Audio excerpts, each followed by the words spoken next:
Tere, aitäh sissejuhatuse eest ja minu teema on siis tõepoolest see, kas Eesti vananeb aktiivsena, ehk kas Eesti vanematel inimestel on võimalus eneseteostuseks, panustamiseks ühiskonda või ta vananeb aktiivselt, ehk inimesed on suunatud vananemisele. Räägin teile alustuseks loo onu Unost.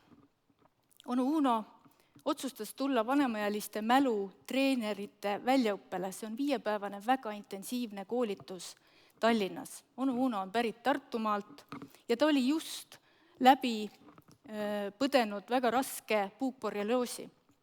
Ja teda treeneri paberid tegelikult ei huvitanudki, ta tuli oma mäluprobleemide pärast õppima.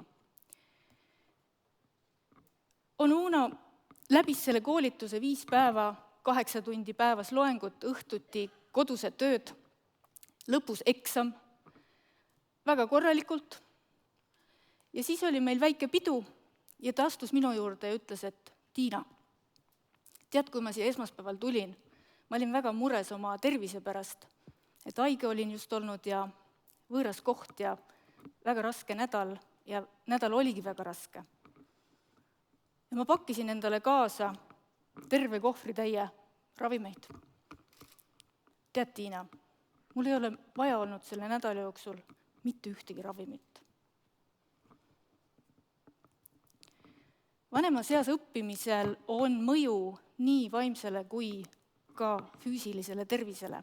Ja õppimine ei ole koolipingis süsteemne teadmiste ja oskuste omandamine, õppimine on palju laiem asi. Õppimine on tegevus, mis toimub interaktsioonis, kus on vaja peamiselt teisi inimesi ja selles tegevuses osalejatel on väike väljakutse, mõõdukas väljakutse. Ehk mis tahes tegevus toimib õppimisena ja õppimine toimib tervisele hästi. Ja seda ei tõesta mitte ainult onu Uno lugu, seda tõestavad kümned ja kümned uuringud, millest siin mõni loetelu või mingi osa loetelust on toodud. Õppimisega ehk selle interaktiivse tegevusega suureneb kontrollitunne, mis tähendab suureneb turvatunne. Ja vastupidi, kui inimene ei käi eluga kaasas, siis tema turvatunne väheneb ja kui inimesel ei ole turvatunnet, siis ta eriti kodust välja tulla ei taha ka. Õppimisega paraneb tajutud heaolu, õppimine takistab lühiajalise mäluprobleemide süvenemist, mis normaalsel vananemisel muidu juhtub. Informaalne õpe vähendab depressiivsuse sümptomeid. Eestis on 55+ rahvastikul igal teisel naisel ja igal 3. mehel depressiivsuse sümptomid. Ja õppimine aitab säilitada ja isegi mõned uuringud on näidanud, et aitab parandada kognitiivset võimekust. Mis kõige hirmutavam on, et on tõestatud statistiliselt oluline seos pensionile mineku ja vaimsete võimete languse vahel, sõltumata sellest, milline on inimese haridustase, milline on tema tervislik seisund, milline on olnud tema elu. Siin on seos. Kui inimene pensionile mineku momendil teadlikult ei loo endale teist stimuleerivat keskkonda, ehk sellest allakäigutrepist aitab üles aktiivsus. Ja see võib olla õppimise vormis, vabatahtliku tegevuse vormis, klubilises tegevuses osalemise vormis, 3. sektoris tegutsemisena ja ka tööna, mis ei murra konti ja mis pakub rahuldust. Aktiivsena vananemine on saanud minu meelest päris laia kõlapinna ja teisipidi mulle tundub, et see mõiste, nende rääkijad kõlistavad selle mõistega pinnapealselt. Ehk ei saada täpselt aru, mida see tähendab ja mulle isiklikult tundub, et aktiivsena vananemisel on Eestis Memme Taadi laulu- ja tantsupeo imidž.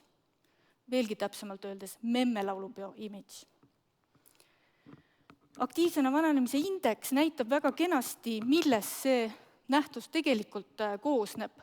Tal on 4 sammast: töötamine, ühiskondlik aktiivsus, isiklik toimetulek ja siis 4. sammas on see keskkond, see materjal, millega see riik ja ühiskond saab aktiivsena vananemist toimetada.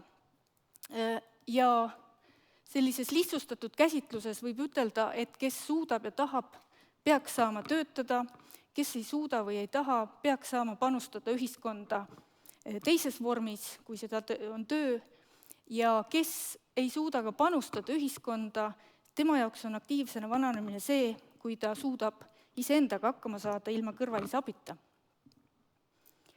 Kas siis Eesti vananeb aktiivsena? Kui vaadata meediat ja tunnetada kõhutundega, siis on vastus jah. Möll käib, inimesed on väga entusiastlikud, grupid on juba päris pika ajalooga. Ma ütleks, et seda aktiivsust ei ole suudetud isegi kanaliseerida, see on nagu hüperaktiivsus, ehk nõudlus on suurem kui pakkumine.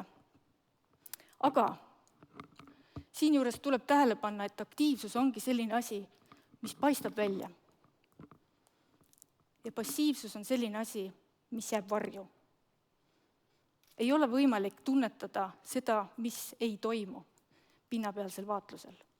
Ja sellepärast ongi kvantitatiivsed uuringud, nagu seda on SHARE, kus Eesti osaleb Euroopa 50+ rahvastiku individuaalse vananemise tervise ja tööjättu uuringus juba 4. laines alates aastast 2010. Ja meil on väga esinduslik valim üle 7000 inimese ja vastamismäär ligi 90 ehk 6500 inimest vastab sellele küsimustikule. Ja seal aktiivsena vananemisest küsitakse 4 väga konkreetset asja. Kursustel ja koolitustel käimine, vabatahtlik töö, klubiline tegevus ja poliitiline kaasatus. Ja nüüd ja edaspidi, kui siin joonistel ja tabelites on kirjutatud SHARE, siis need on kõik teised SHARE riigid, kes küsitluses osalevad ja välja arvatud Eesti, ehk siis teiste riikide keskmine. Kursused ja koolitused. Me SHARE keskmisest väga palju ei erine, aga numbrid on väga väikesed, 10% naistest, 55+ rahvastikust ja 7% meestest. Kui me aga vaatame neid natukene süvendatult, siis töötavate inimeste kursustel osalemine on isegi suurem kui SHARE keskmine näitaja, mittetöötavatel on 3 korda väiksem. 2% ainult mittetöötavatest on siis vanaduspensionärid või mis tahes teisel põhjusel mittetöötavad, on käinud viimase aasta sees mõnel kursusel või koolitusel. Kui sagedasti? Siin on nüüd need, kes on käinud, töötavatest siis vastajatest 24%. Valdav osa, 80% neist ütleb, et see on toimunud harvem kui iga kuu, ehk see on olnud mingisugune sutsakas. Mittetöötavad, keda on väga vähe, 2%. On meeldivalt jälle, neist pooled umbes käivad iga kuu, ehk see on regulaarne tegevus, mis on väga tore, aga neid iseenesest on väga vähe. Vabatahtlikus töös osalemine. 7% on seda teinud.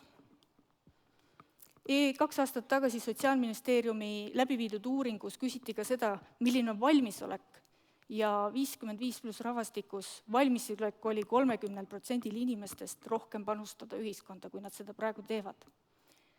Tohutult vähem siis tegelikult on jõudnud tegudele ja väga suur vahe on meil SHARE keskmisega, üle 2 korra erinevus. Meestel ja naistel väga suurt erinevust ei ole, eriti kui vaatleme järgmist tegevusliiki, see on klubilises tegevuses osalemine. Siin on 16% ja see tegevusvorm sobib rohkematele inimestele, aga meestel-naistel on siin juba suurem erinevus. Ja vanuse kasvades siis osalusmäärad vähenevad, aga mitte väga suures ulatuses, et kes teeb, see teeb lõpuni. Ja samamoodi on sagedus toredasti kõige rohkem on klubilises tegevuses osalejatest need, kes teevad seda iga nädal ehk regulaarselt. Poliitilises tegevuses osaleb meil vähe, 4% inimestest, aga see on üks nendest 4 tegevusliigist, kus meeste osakaal on suurem kui naiste osakaal. Nüüd, ühel inimesel võib ju olla rohkem kui üks tegevusliik ja sellepärast neid kokku liita ei ole õige, vaatame neid, kes ütlevad, et neil ei ole ühtegi nendest nimetatud 4 koostegevusest. Need on siis tegevused, mida sa ei tee üksi, vaid selleks sa pead suhtlema teiste inimestega ja see on juba panustamine ja õppimise koht inimese jaoks ja arenemise koht. Inimesi, kes ei tegele ühegi nendest loetletud tegevusest, on selles grupis, kes on pensioniealised, aga veel mitte päris vanemas grupis, 75%. See tähendab, et koostegevus on ainult igal 4. inimesel.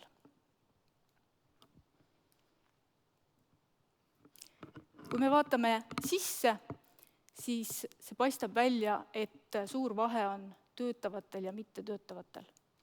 Ehk need, kes töötavad, teevad ka midagi muud ja need, kes on tööturult väljas, on väljas ka muudest tegevustest. Võiks olla pigem vastupidi.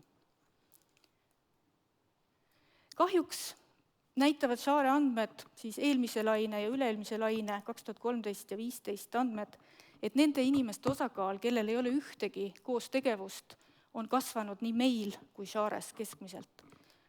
Aastal 2013 oli meil kõige nooremas grupis 54% selliseid inimesi ja nüüd aastal 2015 juba 69%. Mis see põhjus võib olla? Minu üks hüpotees on, lihtsalt need andmed on nii värsked, et ei ole suutnud süveneda. Aga üks hüpotees on, et need klubid ja rühmad ja initsiatiivid ei saa hakkama järelkasvu pealekasvatamisega. Inimesed lahkuvad vanemast otsast ja altpoolt ei tule piisavalt juurde. Teine põhjus võib olla hüpoteetiliselt rahastuse vähenemine. Ja see põhjendab ka, miks Shares keskmiselt on need arvud suurenenud. Nüüd, nagu me nägime, siis kes töötab, see suudab ka muud teha ja kes ei tööta, see kukub igalt poolt välja, siis tööga hõivatud, lihtsalt taustaks teadmine, on nooremas grupis 55-64, meestel, naistel enam-vähem võrdselt 61-2%, keskmises grupis ka võrdselt 16-17% ja kõige vanemas grupis on mehi tööl 2 korda rohkem kui naisi, mis väga toredasti näitab seda või osutab sellele aktiivsena vananemine meestel ja naistel käib erimoodi. Neisse peab erinevalt suhtuma. Tuleme tagasi selle aktiivsena vananemise indeksi struktuuri juurde. Siin on kastid ümber tõmmatud nendele komponentidele, millel on Eestis regulatsioon all, millel on poliitika ja riik toodab või loob seda keskkonda, et seda toetada. Millel ei ole, on vanemaealiste vabatahtlik tegevus ja õppimine väljaspool töökonteksti. Siin sõltub inimese enda teadlikkusest, inimese enda enesedistsipliinist. Keegi teda ei sunni, kellelgi pakkuma ei tulda, lusikaga suhu ei topita. Ja kui ta ise ei ole nii teadlik ja nii distsiplineeritud, siis allakäik on kiire ja järsk. Ehk Eestis on praegu niimoodi, et kui inimene püsib tööturul või tahab püsida tööturul, siis teda toetavad ka riiklikud meetmed. Kui ta vajab juba abi, meditsiinilist abi või siis hooldamise abi, siis toetavad teda ka riiklikud meetmed. Vahepealne aeg on ta nii-öelda oma pead. Ja siin sõltub sellest kogukonnast, kas kogukonna liider on pannud inimesi samme lugema või kuivõrd ta oskab inimesi kaasata, kuivõrd teadlik ta on, või siis inimese enda olemusest, et kuivõrd aktiivset tüüpi ta ise on. Aga 80% inimestest ei tule ennast ise pakkuma. Ehk meil on vaja aktiivsena vananemise ehk arengut ja panustamist toetavat keskkonda. Et see kukkumine ei oleks nii järsk ja nii kiire ja pakuks elukvaliteeti nii nendele inimestele, kellest me räägime, kui tema ümbruskonnale. Täiesti hämmastavalt on see konverents ajastatud lihtsalt perfektselt, sest parasjagu käib uue eakuse rahvakogu. Märtsis algas, sinna esitati 80 ettepanekut, millest töö tulemusena on praegu sõelal 29 väga head ettepanekut. Ja need kohe, kas täna või järgmisel nädalal, lähevad üles rahvakogu veebi ja ootavad kodanike allkirju. Kõik ettepanekud, mis on saanud 1000 allkirja, liiguvad Riigikogusse. Ja selles aktsioonis, selles protsessis, kui see jõuab lõpuni ehk seaduste muudatusteni või määrusteni, saaks päris mitmed asjad seal juba paremaks selles samas vahepealses etapis, aga samamoodi ka tööturu meetmete lisamiseks, paindlikumaks muutmiseks. Nii et hämmastav võimalus, sõltumata minu või teie vanusest või ametipositsioonist, teil kõigil on võimalik see asi ellu viia. Aga loomulikult ei piisa, siin on 29 üksikut ettepanekut, aga tegelikult on vaja süsteemi, aktiivsena vananemise süsteemi, et nii nagu on noorsootöö, nii on vaja ka sellesse vahepealsesse etappi seenioritöö süsteemi, et inimesed ei oleks koormaks meditsiini- ja hooldussüsteemile nii palju, kui nad seda praegu on. Aitäh teile ja nüüd julged küsimused. Head auhinnad olid saadaval, nagu ma kuulsin.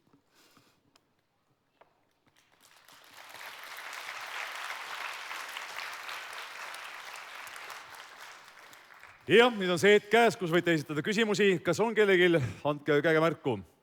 Toome teile mikrofonid. Hoopis lahkutakse. See, kui te mõtlete, siis mul endal tekkis küsimus. Teil oli kirjas seal, et te tegelete ka siis vanemate meestega. Ja kuivõrd raske täna on üleüldse leida üles see vana mees, näiteks Mati, kes elab metsa sees, ta väga palju ei suhtle oma lähedaste inimestega ja üldse külarahvaga, et kuidas te leiate ta üles? Kogu see vanemate inimestega töö, seenioritöö käib isiklikult suust suhu suhtlemisel. Et meie leiame esimese, tema soovitab järgmise lumepallimeetodil. Ja niimoodi käibki tegelikult igasugune aktiveerimine kogukondades ehk kuulutuse peale valdav osa meestest üldse isegi ta ei märka seda kuulutust, veel vähem hakkab ennast liigutama. Et kõned, vestlused, isiklik, personaalne pöördumine. Et pigem siis sõber Valdur, kes elab 2 maja edasi, peaks soovitama? Ja autoriteetne inimene. Ei pea olema sõber Valdur tingimata, väga paljudele, kui me meestest räägime, on tema enda abikaasa autoriteet. Aga uuring, millest ma räägin, praegu meil on 100 intervjuud tehtud Ida-Virus ja Lõuna-Eestis vanemate meestega. 2 aastat tagasi tegin ma Tartumaal seda. Ja siis oli mul seal konkreetne küsimus, et kes peaks pöörduma, et kutsuda sind sellele vestlusele, mis seal rahvamajas toimub. Et siiamaani ta pole seal käinud ja pole isegi mõtelnud selle peale, et ta läheks. Et kes on see inimene, kes mõjub? Ja täiesti sõltumata 2-3 suust ma kuulsin ühte seda sama lauset. No, vallavanem. Jah. Tegelikult see on sama ka alati küsimustega, et kui üks teeb otsa lahti, vaatavad teised ka, et ega polegi paha, võiks küsida mõne küsimuse. Nii et on teil küsimisi? Kusagilt käsi püsti? Väga hea. Üks moment, mikrofon vaja sisse panna.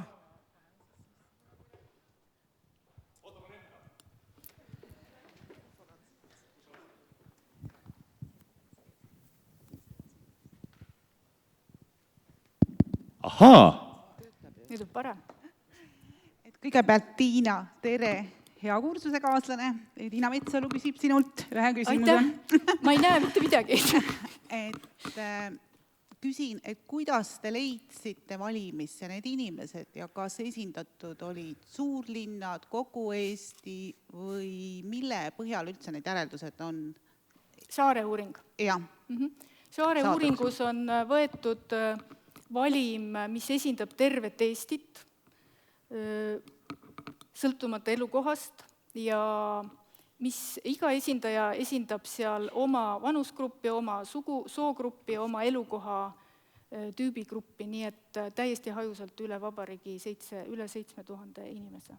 Et leidsite siis inimesed eramajadest, korrusmajades, erinevatest? See ei ole nagu leitud, vaid see on rahvastikuregistrist, see oli nii-öelda hea või halb õnn sellele inimesele, talle lihtsalt tuli kiri, et teie olete nüüd valimis.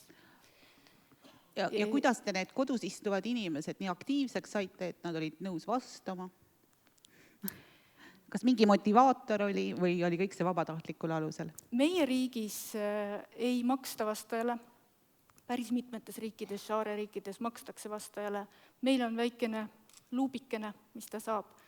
Et kuna on paneeluuring, igas laines vastavad ühed ja samad inimesed, ja siis nooremaid tuleb lainetes peale, kes siis asendavad neid, kes on lahkunud, siis tihtipeale on ka küsitleja sama ja tegelikult tehakse siis lihtsalt, kui ta on väga vastu sellele vastamisele, siis ta võtab seda kui heategu küsitlejale. Aga me veename selleks seda, et see uuring on niivõrd unikaalne, niivõrd vajalik ja seal paneelis oleva isiku vastutus on nii suur, et veenmise teel siis saame selle tulemuse ja eks küsitlejad on muidugi ka motiveeritud see intervjuu saama, sest intervjuu eest makstakse ja tegemata intervjuu eest ei maksta. Aitäh! Ja annan teile siis ka ühe ilusa roosa hüppenööri. Sellega on väga hea motiveerida inimesi.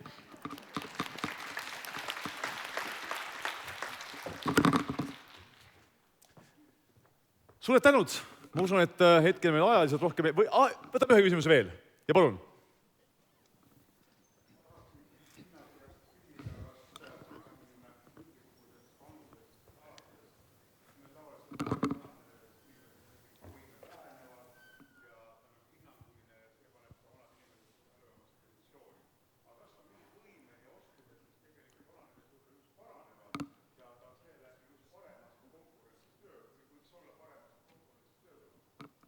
See nimekiri, mis võimed vähenevad normaalsel vananemisel, kui me ei räägi haigustest, ja mis võimed paranevad normaalsel vananemisel, nende pikkused on praktiliselt võrdsed. Et nii palju, kui on neid, mida siis tabab taandareng, nii palju on ka paremaid võimeid. Ja näiteks, kui sa tahad näiteid, siis kristalliseerunud intelligentsus on üks omadus, mis tähendab siis otsustuse vastuvõtmise võimet olukorras, kus olukord ise on uus, aga olukorra komponendid on kõik vanad.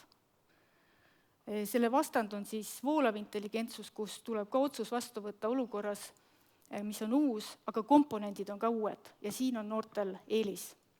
Ehk kristalliseerunud intelligentsus ja samamoodi suhtelise mõtlemise võime, empaatiavõime, need omadused paranevad normaalsel vananemisel. Seal oli veel üks.